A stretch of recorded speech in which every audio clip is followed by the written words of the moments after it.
김수진은 35의 초등학교 교사였다. 남편이 갑작스럽게 세상을 떠난 뒤 7살 아들 민준이를 혼자 키우고 있었다. 엄마, 우리 언제 새 집으로 이사 가요? 민준이의 순수한 질문에 수진의 가슴이 먹먹해졌다.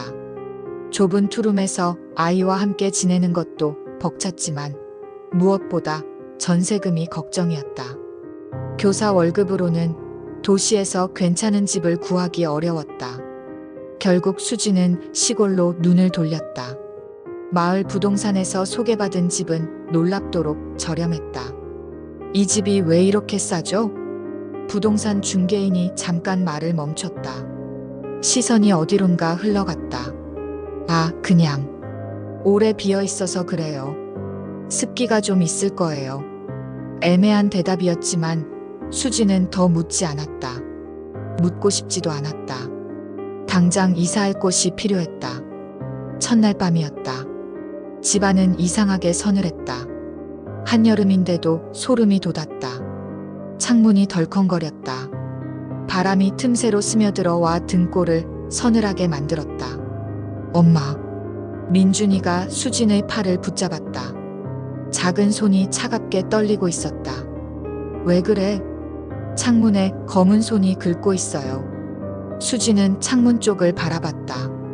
검은 나뭇가지들이 바람에 흔들리고 있었다. 바람 소리야, 민준아. 괜찮아.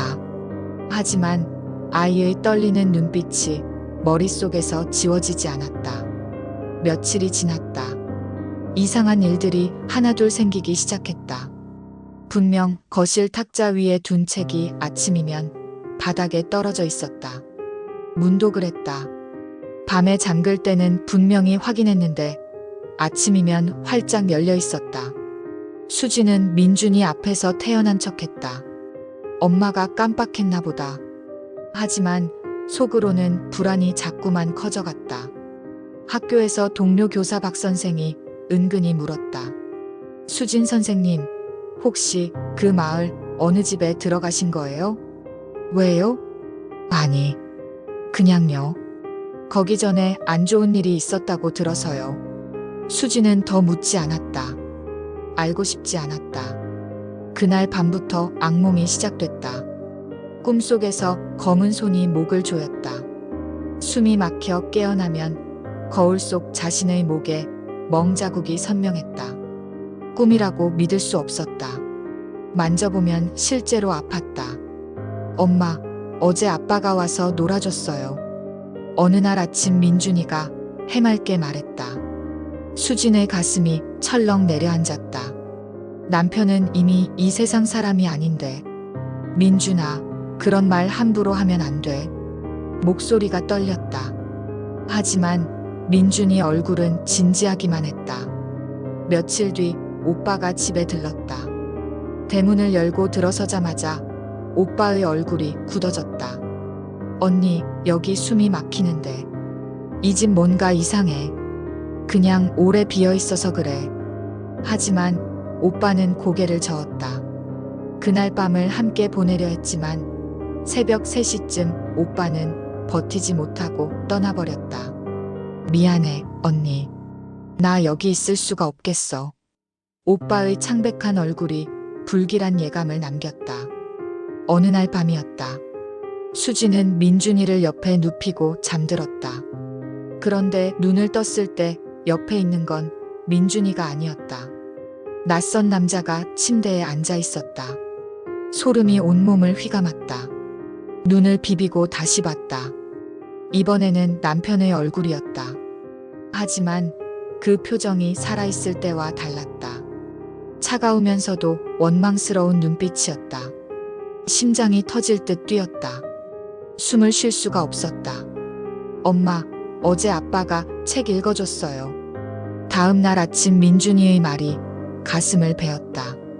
수지는 더 이상 견딜 수 없었다. 마을의 무속인을 찾아갔다. 제발 한 번만 와주세요. 무속인은 집안을 천천히 둘러봤다. 점점 얼굴이 하얗게 질려갔다. 이 집은 산 사람보다 죽은 자가 많습니다.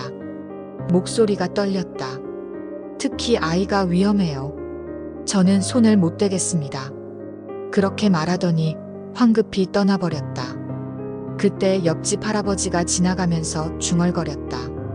그 집 원래 무당신당이었어. 산자가 살 곳이 아니지. 공포는 절정을 향해 치달았다. 어느 날 저녁 민준이가 방에서 보이지 않았다. 문을 열었을 때 수지는 비명을 질렀다. 낯선 남녀 귀신들이 민준이와 몸싸움을 벌이고 있었다. 아이가 잡혀 끌려가고 있었다. 민준아. 수지는 죽을 힘을 다해 아이를 끌어냈다. 방 안에서 문 두드리는 소리가 터져나왔다. 알 수 없는 웃음소리도 함께.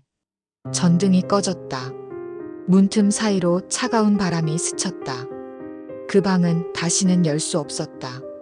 수지는 그날 밤 바로 짐을 쌌다. 민준이를 데리고 급히 집을 떠났다. 하지만 이사 직후 언니가 갑자기 쓰러졌다.